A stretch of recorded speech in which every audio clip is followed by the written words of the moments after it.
Yo à tous, c'est Mathieu Gaming, j'espère que vous allez bien. On se retrouve pour une nouvelle vidéo une vidéo de Nanas. Voilà, allez, n'hésitez pas à vous abonner, mettez la petite cloche de notif, mettez un maximum de likes, ça fait vraiment plaisir. Allez, go, c'est parti pour go, le, allez.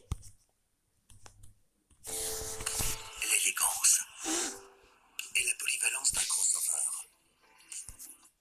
D'abord, du coup, les gars, le créatif 2.0, qu'est-ce qui se passe, Anas? Explique-nous. En fait, les gars, comme vous le savez, le créatif 2.0, il a été annoncé il y a super longtemps. Et en fait, en gros, c'est quoi? C'est en fait Fortnite qui va complètement changer et qui va devenir comme Roblox, pour donner une ordre d'idée. Vous connaissez un peu Roblox? En fait, sur Roblox, tu peux tout créer, que ce soit un Call of Duty ou si tu veux créer un jeu avec un monde ouvert ou si tu veux créer un jeu comme par exemple FNAF, et bien du coup, tu peux le faire sur Roblox. Et bien sur Fortnite, ce sera pareil, mais à un niveau beaucoup plus élevé où tu pourras carrément créer des nouveaux jeux, des nouveaux univers, des événements en live, etc. Ça va être un truc de malade. Donc vraiment les gars, ça va être un truc de fou. Et depuis que ça avait été annoncé, on n'avait plus eu de nouvelles et là on va avoir des nouvelles. Puisque le 5 avril les gars, donc dans quelques jours là, on va avoir en fait un State of Unreal. Ça veut dire quoi? En gros ça va être un live où on va avoir des infos et des démonstrations de l'Unreal Engine, donc le moteur d'Epic Games. Sauf qu'en fait, ils vont nous parler du Creative 2.0 parce qu'à un moment, il y aura Tim Sweeney, le directeur voilà, mondial d'Epic Games, qui va parler du Creative 2.0 et qui va nous donner des indices. Donc vraiment, ça va être du lourd le 5 avril, les gars. Donc du coup, dès qu'il y aura eu les annonces, etc., je vous ferai une vidéo où je vous dirai tout ce qui a été annoncé. Donc faites bien attention, les gars. Abonnez-vous, activez la cloche pour ne pas louper les infos, le Creative 2.0 qui arrive le 5 avril. Rappelez-vous les gars, en chapitre 2 aussi, il y avait un truc qu'on kiffait faire. C'est en fait chaque mise à jour, on avait un petit truc qu'on regardait. C'était le fauteuil. Rappelez-vous le fauteuil vers Retail. En fait, c'était un fauteuil chaque mise à jour qui devenait plus petit ou plus grand. C'était trop cool. Franchement, c'est des petits trucs mais qui font un peu la différence dans les mises à jour. Par exemple, on avait aussi l'histoire des lutins. Rappelez-vous l'histoire des lutins. On avait aussi l'histoire des ours. Voilà, les ours qui s'étaient battus contre les lutins. On avait aussi le lutin méchant. Enfin, bref, c'est des petites histoires comme ça. Chaque mise à jour, on a des infos et c'est cool quand même de le suivre. Et bien là, du coup, en fait, on pensait que le fauteuil, il était plus là parce qu'on est plus en chapitre 2. On l'avait pas retrouvé sur la carte du chapitre 3, donc on pensait qu'il était plus là. Et du coup, on pensait que ce qui allait remplacer l'histoire du fauteuil du chapitre 2, et bien en fait, ça allait être la famille de Pierre qu'on a retrouvée dans le désert, qui en fait était une famille qui avait un peu une sorte de mini-histoire en chapitre 1. Donc je pense qu'on aura une mini-histoire aussi avec la famille de Pierre en chapitre 3, là. Mais du coup, le fauteuil, on l'a retrouvé en fait. Il est sur la carte du chapitre 3. En fait, du coup, il était dans un buisson. C'est pour ça qu'on le voyait pas. Mais du coup, le fauteuil est bien là. Donc du coup, il faudra le surveiller pour la première mise à jour du chapitre 3. Sûrement que le fauteuil va devenir plus grand ou plus petit, ou peut-être qu'il va avoir deux fauteuils, je sais pas. Ou peut-être que le buisson va devenir plus gros. Mais en tout cas, on va y avoir du nouveau. Voilà, donc il faut bien garder un œil sur ça. C'était un petit historique, je vous l'ai dit les gars. Chapitre 3, on continue à découvrir des secrets. Et c'est un pur kiff. Vraiment, c'est un super kiff. Moi, je kiffe grave. Donc du coup, gardons un œil sur le fauteuil. Il y aura du nouveau, je pense, dans la prochaine image.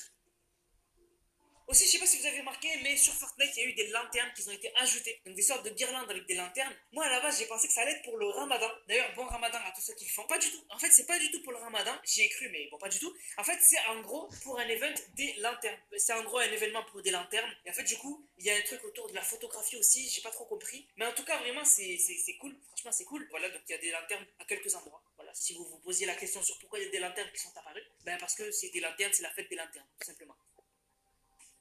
Vous avez été beaucoup aussi à m'envoyer des vidéos. Anas, j'ai trouvé la marque 7, la marque 7, l'arme du chapitre 2. Où Anas, regarde, j'ai trouvé le fusil d'assaut de combat. En fait, les gars, c'est pas en fait un truc, voilà, vous avez de la chance ou quoi. En fait, c'est pour tout le monde. En fait, Fortnite ont mis dans le jeu la marque 7, donc l'arme du chapitre 2 avec le viseur, et aussi le fusil d'assaut de combat. Parce qu'en fait, on peut voter actuellement pour l'arme qu'on veut voir arriver sur Fortnite. Donc cette saison. Donc soit la marque 7, soit le fusil d'assaut de combat. On le sait tous, c'est le marque 7 qui va gagner, enfin la marque 7 qui va gagner. Parce que je sais que c'est celle qui va gagner parce que c'est la plus populaire. Voilà, c'est la plus populaire. Elle a un viseur, les gens ils vont kiffer, ils vont beaucoup plus préférer que le fusil d'assaut de combat. Dites-moi vous les gars dans les commentaires pour qui vous allez voter. Est-ce que vous allez voter pour le fusil d'assaut de combat ou est-ce que vous allez voter pour la marque 7? Moi si vous voulez mon vote à moi, je vais voter pour la marque 7 parce que franchement je la kiffe.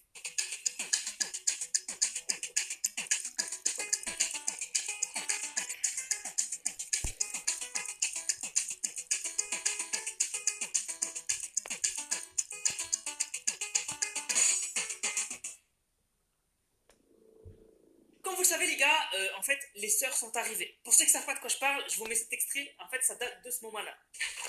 Je peux vous trouver Geno. Et les sœurs? Je peux vous les trouver. Mais j'ai besoin de vous pour régler ça. Vous l'avez vu la vidéo, ça date de ce moment-là où en fait, John Jones a fait une promesse à la fondation, il lui a dit je vais trouver les sœurs et Geno. Il a trouvé une des sœurs, donc qui est l'onirisme, elle est dans le pass de combat, je réserve une vidéo bientôt sur elle, parce qu'il y a beaucoup de choses à dire, et du coup vous allez me dire oui mais Anas, elle est où l'autre sœur? Et bien l'autre sœur les gars, en fait on sait à quoi elle ressemble et on sait surtout qu'elle sera introduite et montrée dans le prochain comics de Fortnite, parce qu'on a vu la page, et la page du coup, on a vu en fait qu'elle était là. Mais du coup pour l'instant, elle n'est pas un jeu, elle n'est pas dans le pass de combat, on l'a pas eu en skin, la deuxième sœur. Par contre, elle a été montrée un jeu, et ça je le savais pas. En fait elle a été montrée un jeu dans cet écran de chargement que je vous montre, où en fait on la voit côté conducteur qui est en train de conduire le bus. Donc du coup, vraiment je trouve ça très stylé, et du coup en fait je savais pas du tout qu'elle était là, et peut-être que du coup elle va être ajoutée plus vite que prévu. Peut-être que finalement, même avant le comic, ça va être ajouté, je sais pas comment ça va être possible, peut-être grâce à l'événement, je sais pas trop, mais en tout cas, si elle est dans l'écran de chargement, c'est que vraiment elle va être ajoutée dans pas longtemps. Et ça c'est une super bonne nouvelle, et vraiment je le savais pas. Donc la deuxième sœur est déjà un jeu, vous pouvez la voir sur l'écran de chargement, et vraiment je trouve ça trop stylé.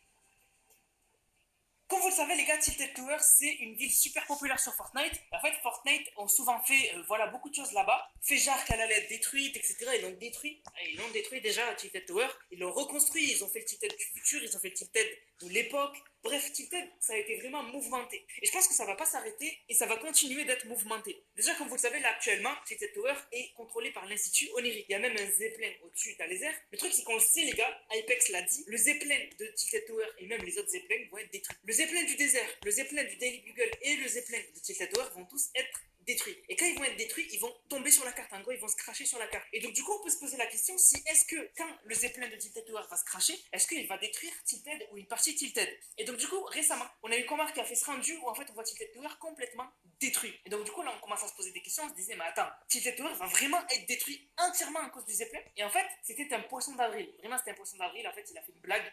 Il a fait croire que Tilted Tower allait être détruit entièrement, mais pas du tout. Là, la seule chose qu'on sait, les gars, vraiment, c'est que Apex l'a dit, le Zeppelin de Tilted Tower va se cracher dans l'eau à côté de Tilted. Le truc, c'est que en se crachant, j'imagine que quand même, il va faire des dégâts. Il y a des débris qui vont se détacher et qui vont faire des dégâts. Donc peut-être qu'il y aura une grosse partie de Tilted qui va être détruite, ou peut-être la moitié, peut-être qu'il y aura des débris, peut-être qu'il y aura des traces d'un crash du Zeppelin. Mais vraiment, je pense que vraiment, il y aura quand même 2-3 trucs qui vont se passer. Après, je pense pas que Tilted Tower va être détruit à 100%, mais vraiment, Tilted Tower court un risque. Franchement, Tilted Tower court un risque. Et je pense qu'on en saura plus la mise à jour de mardi, là, où on aura peut-être des détails sur où vont se cracher les Zeppelins, et surtout, à quoi ça ressemblera Tilted quand le Zeppelin se sera craché. Mais en tout cas, vraiment, ça annonce du lourd, et surtout, ça annonce du mouvement sur la carte. Parce que du coup, les endroits où les Zeppelins vont se cracher vont être complètement différents, et donc du coup, ça va apporter une nouveauté à la carte. Il va y avoir du nouveau du côté de Daily Bugle, du côté du désert, et surtout du côté de Tilted. Donc je vous tiendrai au courant, les gars, mais pour l'instant, Tilted court un risque. À votre avis, J'arrive est-ce que tout de Tilted suite, va les être abos. un peu détruit ou détruit?